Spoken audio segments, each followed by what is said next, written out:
Second time re entry తర్వాత అంటే ఆ కామెడీ టైమింగ్ ఏంటి? ఆ డాన్సెస్ ఏంటి? అంటే ఏమైనా కొరియోగ్రాఫర్ అవుదాం అనుకుంటున్నారా? బయటకొచ్చిన తర్వాత హోస్ట్ గారే చూపించారు ఒక వీకెండ్‌లో. "భరణి నీకొక అవును. ఫన్ మూమెంట్ చూపిస్తాను చూడని" చెప్పి చూపించారు కదా! నాకే అర్థం కాలేదు. నేను ఆ రోజు రీతు వస్తుంది.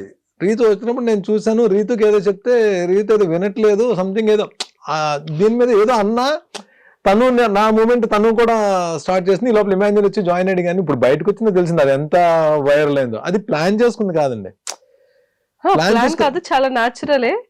కానీ ఎక్సలెంట్ మీమ్ కంటెంట్ ఇచ్చారు సార్. సెకండ్ రీ ఎంట్రీ తర్వాత కళ్యాణ్ తనుజ అదే కళ్యాణ్ లైఫ్ లో తనుజ వచ్చినప్పటి నుండి స్మైలే పోయిందా ఫేస్ మీద? డెఫినెట్ గా అదే జరిగిందండి. అక్కడ నేను ఇదేమి దాయాల్సిన అవసరం లేదు. తనుజ కళ్యాణ్ ఉన్నప్పుడే చెప్పాను, ఇలాగైపోయింది బాబు, నువ్వు ఒక పప్పెట్లాగా అయిపోయావు. తనుజ నిజంగా తనుజ కూర్చోమంటే కూర్చునేవాడు, తనుజ నిలబడమంటే నిలబడేవాడు. ఇక్కడ కదా అక్కడ కూర్చోండి అక్కడికి వెళ్ళి కూర్చునేవాడు. అలా అయిపోయావు ఏంట్రా బాబు అని చెప్పాను. నిజంగా అలా అయిపోయాడు. మీరు చూడండి కావాలంటే కళ్యాణ్. అంటే ఇట్స్ నాట్ గేమ్ గురించి మాట్లాడలే. ఒక రిలేషన్ ఒక అండర్స్టాండింగ్ లో ఉన్నప్పుడు 1,00,000 జరుగుతుంటాయి.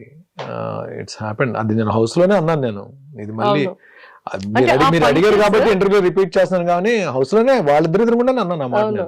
ఆ పంచెస్ అన్ని కూడా ఎలా అయిపోయిందంటే అయ్యో ఏంటి అని, అంటే బయట మీమర్స్ అందరూ కూడా ఈ కౌంటర్స్ అన్ని వేసుకున్నారు. అండ్ రీసెంట్ గా వచ్చే ముందు 2 days బిఫోర్ కూడా మీరు అండ్ హ్యూమర్ అనేది నేను ప్లాన్ చేయలేదండి. నాకు ఎక్కడో యాక్చువల్లీ మీ దగ్గర ఉంది, దాచుంచారు. అది ఏమైందంటే నేను చెప్తాను చూడండి. ఎక్కడో హౌస్ లో సుమన్ తప్ప ఎవ్వరు అంటే there are so many reasons మన అవతలతో షేర్ చేసుకోలేకపోవడానికి, అవతల మనతో షేర్ చేసుకోలేకపోవడానికి. షేర్ చేసుకునే వ్యక్తి ఒక్కడే సుమన్. సపోర్ట్ చేసే వ్యక్తి, గేమ్లో సపోర్ట్ చేసే వ్యక్తి సుమన్ ఒక్కడే. ఎక్కడో మేమిద్దరం అయిపోయేటప్పటికి ఏమవుద్దంటే ఇంకా మమ్మల్ని మేము నవ్వించుకుంటూ, మాకు మేము ఎనర్జీ ఇచ్చుకుంటూ ట్రావెల్ అవ్వాల్సిన, ప్రయాణం సాగించాల్సిన అవసరం ఏర్పడిపోయింది హౌస్లో. అంటే ఎవరేం మాట్లాడుకుంటున్నారో ఎవరేం చేస్తున్నారో తెలియదు. గేమ్ వచ్చేటప్పటికి నన్ను సుమన్ని పక్కకు తీసేద్దాం అని చెప్పి ప్లాన్స్ జరిగేవి. ఎస్పెషల్ నన్ను ఎక్కువ పక్కకు తీసేయడానికి ప్లాన్స్ జరుగుతుండేవి. సో దీన్ని ఆలోచించుకుని డిప్రెస్ అయిపోయి కుచించిపోయి లేకపోతే వేరే మూడ్లోకి వెళ్ళిపోవడం ఎందుకు? మనం మాట్లాడుకుంటూ మనం నవ్వుకుంటూ మన ఎనర్జీ ఇచ్చుకుంటూ చేసే ప్రాసెస్లో జనరేట్ అయిన హ్యూమర్ అది. నాకు నేను నవ్వించుకుంటూ, సుమన్ ఒకటితో తోడుండేవాడు. సుమన్ తోటి ఏదో మాట్లాడుకుంటూ చేస్తున్న దీంట్లో జనరేట్ అయిన హ్యూమర్, కామెడీ తప్ప ఇంకోటి అది బాగా ఎంజాయ్ చేశారండి. ఏది మన రాజులు రాణులు ఉన్నప్పుడు ఉన్న కింగ్డమ్ ఉన్నప్పుడు వచ్చిన ఎపిసోడ్స్. అప్పుడు అది నిజంగా ఆ సిచ్యువేషన్ పరంగా కామెడీ జనరేట్ అయింది. హోస్టర్ కూడా అప్పుడు హోస్టర్ ఆ వీక్ అన్నారు, బర్నీ నీలో కామెడీ యాంగిల్ బయటకు వచ్చింది, సుమన్ ఇమాన్యుల్ అనుకున్నా, నువ్వు కూడా కామెడీ అద్భుతంగా చేసావు అని చెప్పి అన్నారు. అది ప్లాన్ చేసుకుని చేసింది కాదు, ఇట్స్ ఫ్లోలో వచ్చింది అంతా కూడా. సూపర్. అండ్ మళ్ళీ సుమన్ శెట్టి గారు అండ్ మీరు డాన్స్ చేస్తుంటే మీ సిస్టర్ సంజనా గారు లయన్ అన్న సిస్టర్ ఆవిడ కూడా వచ్చి మీ ముగ్గురు కలిపి డాన్స్, అది కూడా చాలా బాగుంది. అసలు చాలా బాగుంది. అండ్ ఎక్స్పెషల్లీ మీది అండ్ సుమన్ గారిది ఆ బాండింగ్ కానీ ఆ ఫ్రెండ్షిప్ కానీ అండ్ నెక్స్ట్ లెవెల్ సార్. నువ్వే నాకు సపోర్ట్ అది, అంటే ఆ బాండింగ్ అక్కడ అందరిని ఏడిపించేశారు ఇద్దరు. అతను ఏడిచారు, మీరు ఏడ్చారు కదా. సుమన్ నార్మల్ గా అంటే వార్మ్ పర్సన్ అండి. అంటే మనం అంటే ఇద్దరికి కూడా నేను హౌస్లో ఉన్న రోజులు ఒక్కసారి కూడా నామినేట్ చేయని వ్యక్తి సుమన్. లాస్ట్ వీక్లో నామినేట్ చేద్దాం అనుకుంటే కళ్యాణ్ మిస్ అయ్యాడు. అంటే కళ్యాణ్ కూడా నామినేట్ చేయలేదు ఒకసారి కూడా. నాకు పాయింట్స్ దొరకలేదు కళ్యాణ్ మీద. సుమన్ కూడా చేయలేదు. బట్ సుమన్ గురించి ఏంటంటే సుమన్కి అంటే ఏ వ్యక్తితో అయినా సుమన్ క్లోజ్ అయిపోతాడు. అంటే అలాంటి క్యారెక్టర్ సుమన్ది.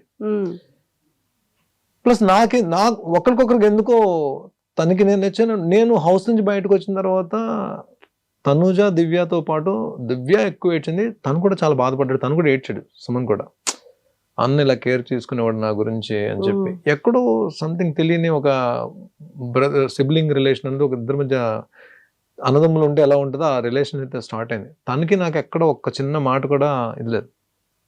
కాకపోతే ఒక టాస్క్లో బాల్స్ క్యాచ్ చేసే టాస్క్లో నేను 2 balls తనవి పట్టా. అన్న నా బాల్ ఏంటన్నా నువ్వు పట్టేస్తున్నావు అని చెప్పాను. నాకు నిజంగా బాధ అనిపించింది. అరే నేను హెల్ప్ చేయాలి కదా సుమన్కి వెళ్ళి బాల్ నేను పట్టాను ఏంట్రా బాబు అని చెప్పాను. అది ఒక్క దగ్గర ఇద్దరు తను కూడా ఏమంత సుమనన్న సారీ సుమనన్న అది ప్లాన్ చేసేసింది కాదు, గబుక్క నా బాల్ వెళ్తుంటే పడిపోద్దామని చెప్పి నేను పట్టేసినవి అని చెప్పాను. అది ఒక్కదే మొత్తం ఉన్న అన్ని రోజులు అంత తప్ప సుమన్కి నాకు అస్సలు ఏం లేదు. స్టిల్ బిగ్ బాస్ హౌస్ అయితే నాకు ఒక మంచి ఫ్రెండ్ని ఇచ్చింది, ఒక మంచి చెల్లిని ఇచ్చింది, తనుజాని కూడా ఇచ్చింది. సూపర్. అండ్ తనుజ గారిది మీది కూడా బాండింగ్ కానీ ఆ రిలేషన్ కూడా చాలా క్యూట్గా భలే అనిపించేది. తన కోసం ప్రోటీన్ ఇది ఇవ్వడం కానీ, తన కోసం మీరు టాస్క్లు ఇవ్వడం కానీ, ఇమ్యూనిటీ ఇవ్వడం కానీ, అండ్ ఆ సపోర్టింగ్ సిస్టమ్ కానీ, ఇమాన్యుల్ ఏమైనా అంటే నాన్న చూడండి నాన్న ఎలా అంటున్నాడు అని తను అడగడం కానీ, ఇదంతా అంటే మీ టోటల్ ఓవరాల్ జర్నీలో అంటే అరే ఒక డాటర్ అండ్ ఫాదర్ రిలేషన్ ఇలా ఉంటే బాగుంటుంది కదా అన్న ఫీల్ అందరి డాటర్స్ కి ఇప్పుడు వచ్చింది. తను ఏమైందంటే ఇప్పుడు ఒక స్టేజ్కి వచ్చిన తర్వాత బిగ్ బాస్ హౌస్ లో ఒక స్టేజ్కి వచ్చిన తర్వాత తనుజాకి నాకు పడిపోతే ఇంక అప్పుడు ఫాదర్ డాటర్ కాదు కదండి, ఇద్దరు కంటెస్టెంట్స్ కదా. తను నా మీద గెలవడానికి ఆడాలి, నేను తన మీద గెలవడానికి ఆడాలి. ఆ స్టేజ్కి వచ్చేస్తున్న దీంట్లో కూడా నేను ఎక్కడ ఇంకా కనెక్ట్ అయిపోయి ఉండిపోయాను తన దగ్గర. అదే కదా నేను అందుకనే ఆ రోజు పాయింట్స్ ఇస్తున్నప్పుడు బర్స్ట్ అవడానికి రీజన్ ఏంటంటే, ముందు నేను అడిగినప్పుడు ప్లీజ్ నాకు సపోర్ట్ తక్కువ ఉంటుంది, నన్ను సుమన్ని ఎక్కువ టార్గెట్ చేస్తున్నారు, నువ్వు నా సైడ్ నిలబడితే నేను ఈ గేమ్లో ఉంటాను, ఎందుకంటే హైయెస్ట్ పాయింట్స్లో ఉన్నాను నేను, నువ్వు నిలబడితే నేను గేమ్ ఆడడానికి అవుతుంది, ఇప్పుడు నేను 2 గేమ్లు నన్ను తీసారంటే నేను కిందకి వెళ్ళిపోతాను నేను అని చెప్పంటే, లేదు నేను ఇమాన్యుల్ సపోర్ట్ చేస్తాను, ఇమాన్యుల్ స్టాండ్ తీసుకున్నాడు అని చెప్పాను. అది తన గురించి ఏం కంప్లైంట్ చేయట్లా, అంటే నేను ఎందుకు బాధపడాల్సి వచ్చిందో. సో అలా అనేసేటప్పటికి కొద్దిగా బాధపడ్డా. కళ్యాణ్ దగ్గరికి వెళ్ళి, ఎందుకంటే కళ్యాణ్ తనే క్లోజ్గా ఉంటున్నారు, కళ్యాణ్ దగ్గరికి వెళ్ళి ఎక్స్ప్రెస్ చేశా. కళ్యాణ్ ఓకే తను అలా అనొచ్చు, ఎప్పుడు నేను గేమ్ గురించి అయితే నేను రిలేషన్ మెయింటైన్ చేయలేదు. నిజంగా జెన్యున్గానే తను నేను నాన్న అన్నందుకు డాటర్లా చూస్తాను. నాన్న అంటే వద్దు, నువ్వు నాన్నని పిలవద్దు అని చెప్పి పిలిచేంత క్యారెక్టర్ కాదు, వద్దు నన్ను అలా పిలవద్దు అని చెప్పే క్యారెక్టర్ కాదు నాది అని నేను బాధపడే చెప్పాను. సరే నెక్స్ట్ నేను పాయింట్స్ ఇవ్వాలి ఎవరికొరికి, నేను ఎలిమినేట్ అయిపోతాను. అప్పుడు నాకు హెల్ప్ చేయని అమ్మాయికి నేను ఎందుకు చేయాలని క్వశ్చన్ అయితే వస్తుంది మైండ్లో. ఇమాన్యుల్ కానీ సంజన గారికి కానీ చేద్దాం అని చెప్పి నేను అంతకుముందు సుమనన్ని ఇచ్చిన పాయింట్స్ సంజన గారికి ఇవ్వడానికి రీజన్ ఏంటంటే, ఆ ఆడియన్ రిక్వెస్ట్, ఓట్లు అడిగే రిక్వెస్ట్ అందరికి అవకాశం దొరికింది, సుమన్కి సంజన గారికి తప్ప. వాళ్ళిద్దరు కూడా రావాలని చెప్పి నా ఆలోచన. అందరూ బయటికి వెళ్ళారు వాళ్ళిద్దరు తప్ప. సుమన్ ఈ లోపల బయట వచ్చాడు, గేమ్ నుంచి బయటకు వచ్చాడు. అట్లీస్ట్ సంజన గారికి ఇద్దాం, ఎందుకంటే ఆవిడ లీస్ట్లో ఉంది, ఆవిడ అందుకోలేరు. ఆ పాయింట్స్ ఇవ్వడం వల్ల ఏంటంటే ఆవిడ కూడా తనుజతో పాటు బయటకు వెళ్ళే అవకాశం దొరికింది. కానీ వేరేస్ మళ్ళీ నేను గేమ్లోకి వచ్చిన తర్వాత సంజన గారికి ఇస్తే మళ్ళీ సంజన గారు ఒకవేళ టాప్ 5లోకి వెళ్తే నాకు ఇబ్బంది అవుతుందని చెప్పి అక్కడ ఆపేసి ఇమాన్యుల్కి ఇద్దామా తనుజకి ఇద్దామా అని చెప్పి ఆలోచిస్తే మైండ్ ఏమో ఇమాన్యుల్కి ఇమ్మని చెప్తుంది, హార్ట్ ఏమో తనుజకి ఇమ్మని చెప్తుంది. ఆ స్ట్రగుల్లోనే వచ్చిన కన్నీళ్ళు అది. నేను అప్పుడు ఇమాన్యుల్కి ఇవ్వలేదు, తనుజకి ఇచ్చేసాను పాయింట్స్. అక్కడ కనెక్ట్ అయింది. అందుకనే కొన్ని విషయాల్లో మన గేమ్ అక్కడ బిగ్ బాస్ అనేది మన మైండ్, మన ఫిజికల్ టాస్క్తో పాటు మైండ్తో ఆడాల్సిన గేమ్. కానీ చాలా సందర్భాల్లో నా హార్ట్ నా మైండ్ని డామినేట్ చేస్తుంది హౌస్లో. అవి ఓడిపోయి ఉండొచ్చు, గెలవలేకపోయి ఉండొచ్చు, బట్ నేనైతే జెన్యున్గా ఉన్నాను, ఎవరితోటైతే రిలేషన్స్ ఉన్నానో వాళ్ళతో జెన్యున్గా ఉన్నాను అనే సాటిస్ఫాక్షన్ అయితే నాకు ఉంది. సూపర్. సో ఇంతకీ మరి ఎవరు గెలుస్తున్నారు అనుకుంటున్నారు, తనుజానా కళ్యాణా? ఇద్దరికి ఛాన్స్ ఉందండి. నేను మొన్న బజ్లో కూడా అదే చెప్పా, ఇద్దరికి ఛాన్స్ ఉంది. ఇద్దరికి ఫస్ట్ ప్లేస్ ఇచ్చాను నేను.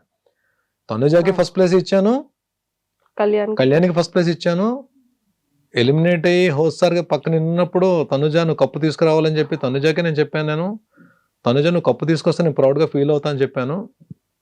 కానీ ఇక్కడికి వచ్చిన తర్వాత బస్ దగ్గరకు వచ్చిన తర్వాత ఇద్దరికి ఫస్ట్ ప్లేస్ ఇచ్చాను. కానీ ఆయన యాంకర్ పర్టికులర్గా ఒకరి పేరు చెప్పాలని చెప్పి అనడానికి నేను చెప్పడానికి కారణం ఏంటంటే 360 degreesలో ఆలోచిస్తే ఇద్దరు ఫైటర్సే. తను ఫైట్ చేసింది ఫస్ట్ నుంచి, కళ్యాణ్ కూడా తను కామ్ అండ్ కంపోజ్డ్ ఆడుకుంటూ వచ్చాడు. లేకుండా వాళ్ళిద్దరిలో ఆ పొటెన్షియల్ లేకుండా ఎందుకు ఈ వీక్ వరకు వస్తారు? తను మంచి టాస్క్లు గెలిచింది, తిను కూడా టాస్క్లాడి ఫినాలే టికెట్ తీసుకున్నాడు, దానికి ముందు క్యాప్టెన్ అయ్యాడు. ఇవన్నీ దాని ముందు క్యాప్టెన్ అవ్వడం, ఫినాలే టికెట్ తీసుకోవడం, ఇవన్నీ చూస్తే ఎందుకో ఇద్దరిది ఎడ్జ్ ఉన్నా సరే నాకు ఆ టైంలో కళ్యాణ్ పేరు చెప్పానని చెప్పి తనుజని తక్కువ చేసినట్టు కాదు. తనుజని తక్కువ చేస్తే తనుజకి ఆ సిచ్యువేషన్లో నేను పాయింట్స్ ఎందుకు ఇస్తాను? స్టేజ్ మీద ఏమో తనుజ కప్పు తీసుకురావాలమ్మా, నేను ప్రౌడ్గా ఫీల్ అవుతాను, నేను ఎందుకు చెప్తాను? నేను అక్కడ ఏంటంటే ఒక ఎడ్జ్లో తనకి ఏమైనా ఛాన్స్ ఉందేమో అనిపించింది చెప్పాను తప్ప, నేను మనస్ఫూర్తిగా కళ్యాణ్ తనుజాని పెట్టి ఎవరికి సపోర్ట్ చేస్తారు మీరంటే నా సపోర్ట్ తనుజాకే ఉంటుంది తప్ప. హౌస్లో మీరు చూశారు డే 1 నుంచి నేను ఎలిమినేట్ అయ్యేంత వరకు నేను కంటెస్టెంట్స్కి సపోర్ట్ ఇవ్వాలి, అందరూ ఉన్నారంటే నేను ఫస్ట్ ఎవరికి సపోర్ట్ చేసేవాడిని మీకు తెలుసు కదా. మీకు అవును. అది మీరే చూశారు కదా. నేను ఇమ్యూనిటీ తనకే ఇచ్చాను, టాస్క్ ఆడిని తను గెలిపించి సేఫ్లో పెట్టాను. ఒక్కొక్కసారి మీరు లాస్ట్ మినిట్లో కూడా వచ్చేసే ముందు కూడా పాయింట్స్ తనకే ఇచ్చాను. అవును, అవును. అది ఏంటంటే సపోర్టర్స్ గబుక్కన తను సపోర్ట్ చేసే వాళ్ళు తీసుకోలేకపోవచ్చు, కానీ వర్డ్స్ వేరు, యాక్షన్స్ వేరు. True. కళ్యాణ్ విషయంలో వర్డ్ వచ్చి ఉండొచ్చు, కానీ యాక్షన్, నేను చేసిన యాక్షన్ మాత్రం తనుజాలోనే కనబడుతుంది. చూడండి, తనుజ విషయంలోనే కనబడుతుంది.